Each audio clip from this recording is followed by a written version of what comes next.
menemukan korelasi ya, konsep-konsep yang dikemukakan dalam metode Stipin ini itu adalah pertama tinjauan dari aspek fitrah, sibgoh, dan syakilah. Nah, di dalam Al-Quran ada penyebutan ini, yaitu konsep fitrah, konsep sibgoh, dan syakilah. Pertama tentang konsep fitrah dalam surah Rum ayat ke-30. Allah Subhanahu wa taala firmankan, a'udzubillahi minasyaitonirrajim, fa'aqim wajhaka lid-dini hanifa fitratallah allati fataran nasa 'alaiha la tabdila li khalqillah dzalika ad-dinul qayyim walakin la ya'lamun. Saya tidak cantumkan terjemahnya karena untuk memudahkan slide ini bisa dilihat di Mushaf Al-Quran Tarjamah ya. Surah Rum ayat 30. Nah, di sini Allah firmankan, hadapkanlah wajahmu kepada agama Allah lurus. Itulah fitrah Allah, allati fattaran nasa 'alaiha.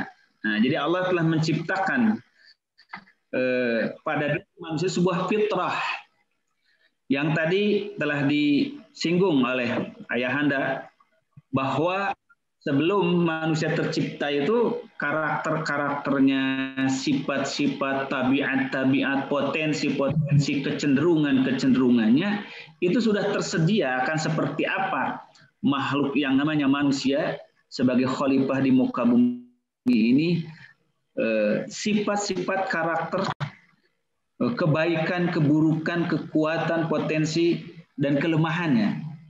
Nah, di situ ada fitrah. Salah satu ditafsirkan oleh para ulama, fitrah di sini justru adalah lebih kepada potensi-potensi positif tentang ketuhanan, yaitu tentang sifat dasar manusia yang membutuhkan keterikatan dan hubungannya dengan sang penciptanya, itu Allah. Itulah sifat spiritualitas manusia, bahwa tidak mungkin ada manusia lahir tanpa memiliki sifat dasar spiritualitas, yaitu tentang kecenderungan untuk mengabdi kepada sesuatu yang maha kuasa. Dan bagi kaum muslim itulah Allah Subhanahu wa taala. Dan dalam konteks itu pula kenapa Islam disebut fitrah, karena memang adalah kesesuaian dengan sifat, tabiat, karakter dasar yang telah ada dalam diri manusia sendiri. Yang kedua, Al-Quran menyebutkan yang merujuk atau mengindikasikan dan mengisyaratkan adanya sebuah potensi kekuatan yang telah tetap dalam diri manusia, ungkapan sibgoh. Dalam Al-Baqarah 138, Allah Subhanahu wa taala firmankan, sibghatallah wa man ahsanu minallahi sibghatan wa nahnu lahu 'abidun. Sibghatallah. Sibghah diartikan secara bahasa artinya celupan, memberikan warna. Jadi kalau dalam konsep Stipin itu ada 5 warna yang menggambarkan tentang mesin kecerdasan seseorang, yang kemudian dari 5 warna itu melahirkan menjadi 9 kepribadian yang telah terbawakan. Nah, maka Allah Subhanahu wa taala menyebutkan seluruh warna itu yang ada dalam tabiat dasar karakter bawaan manusia secara genetik itu adalah disibgoh, itu kemudian dicelup dengan celupan warna Allah Subhanahu wa taala, yaitu dicelup dengan celupan agama. Waman ahsanu minallahi sibghah. Siapakah yang lebih baik daripada celupan Allah taala?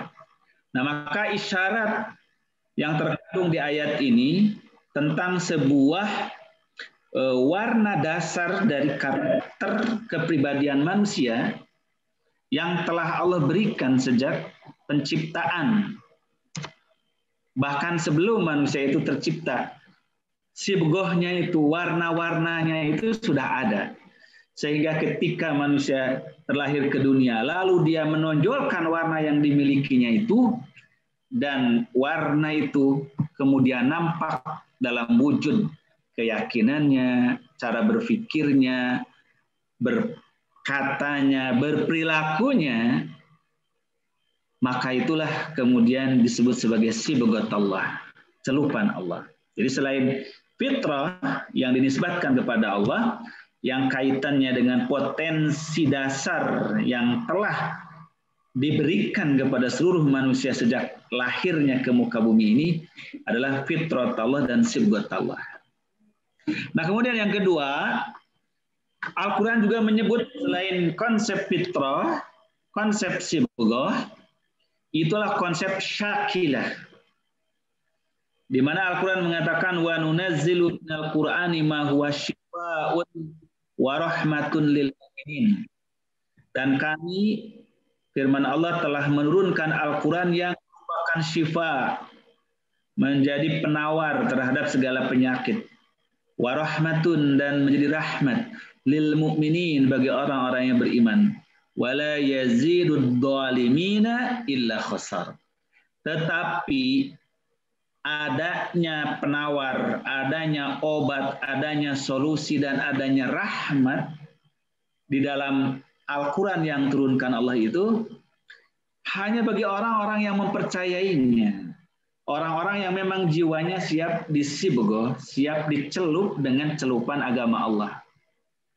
Adapun orang-orang yang zalim, nah ini yang mengingkari potensi-potensi yang hebat dalam dirinya, yang melanggar karakter-karakter terbaik yang telah Allah berikan di dalam jiwanya, dia melanggarnya. Wala yazidud dhalimina illa khasar. Bagi orang-orang yang zalim, para pelanggar, itu tidak menambah kemuliaan Al-Quran, kandungan obat yang ada dalam Al-Quran, melainkan hanya kerugian saja. Wa idza an'amna 'alal insani a'rada wa na'a bi janibih. Lalu Allah Subhanahu wa taala mencontohkan di antara sikap yang buruk manusia ketika dia mengekspresikan, yaitu kekesalannya atas kegagalan, ketika dia mengekspresikan tentang ketakaburannya ketika berhasil. Wa idza an'amna 'alal insani a'rada wa na'a bi janibih. Manusia itu apabila diberikan oleh Allah kenikmatan, ia berpaling dan menyombongkan diri, seolah keberhasilan, keuntungan, kesuksesan, kejayaan yang dia peroleh itu semata-mata adalah hasil kepintarannya sendiri, hasil kerja keras dirinya. Tidak ada faktor lain yang maha kuasa yang melindunginya. Ini sifat ketakaburan manusia ketika diberi kesuksesan. Wa idza massahu syarru kana ya'usa. Tetapi ketika diberikan keburukan, ditimpa musibah, malapetaka, kesusahan, kana ya'usa. Dari ketakaburan, kesombongan, itu berbalik menjadi frustasi, menjadi keputusasaan. Nah, jadi ini menggambarkan adanya karakter dalam diri manusia, yang karakter itu muncul ketika dia berhadapan dengan kesuksesan yang dia peroleh, atau dengan tantangan, kesulitan, kegagalan yang dia hadapi. Itu akan terlihat karakter yang sesungguhnya dari orang tersebut. Lalu firman Allah, "Qul," katakan oleh Muhammad, "Kullu ya'malu ala syakilati." Setiap orang akan bertindak, berbuat berdasarkan syakilahnya. Syakil itu kalau dalam arti asalnya syakal, sesuatu bentukannya, sesuai dengan bentuknya.